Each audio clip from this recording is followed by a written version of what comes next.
Un syndicat est une association qui défend les intérêts professionnels de ses adhérents et des travailleurs. Il y a donc des syndicats pour les salariés, mais aussi pour les employeurs, comme le MEDEF. Il existe aussi des syndicats dans la fonction publique. En France, on compte 5 grands syndicats au niveau national. Mais il y a aussi d'autres syndicats, plus petits, et d'autres encore, par domaine ou par métier. Et il y en a même pour les lycéens. Les premiers syndicats naissent au 19e siècle. Les ouvriers se regroupent pour avoir plus de poids face à leur patron et demander davantage de droits. Les syndicats sont autorisés par la loi Waldeck-Rousseau en 1884. Le droit de grève date lui de 1864, mais il faut attendre 1946 pour l'inscrire dans la Constitution. Justement, voyons à quel niveau les syndicats peuvent agir.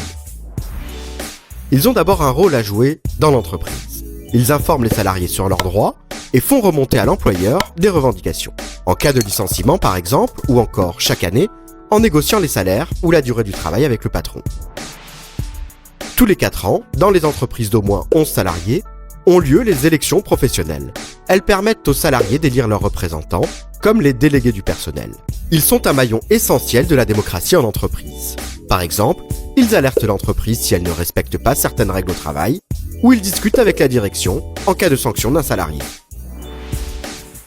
Au niveau juridique, les syndicats peuvent aller en justice pour défendre les intérêts des salariés, en cas de licenciement ou de discrimination par exemple. Au niveau national, les syndicats sont ce que l'on appelle des partenaires sociaux. Ils gèrent les organismes qui régissent la vie des travailleurs, comme par exemple les caisses de retraite complémentaires ou de chômage. Les syndicats négocient aussi, avec les entreprises, des conventions collectives sur l'organisation du travail par exemple.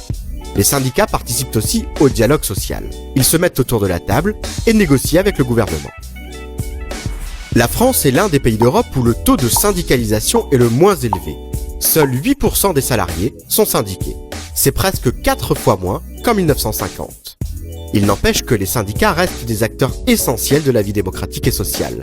Leur avenir dépendra aussi de leur capacité à se réinventer et à représenter tous les travailleurs, même les plus précaires.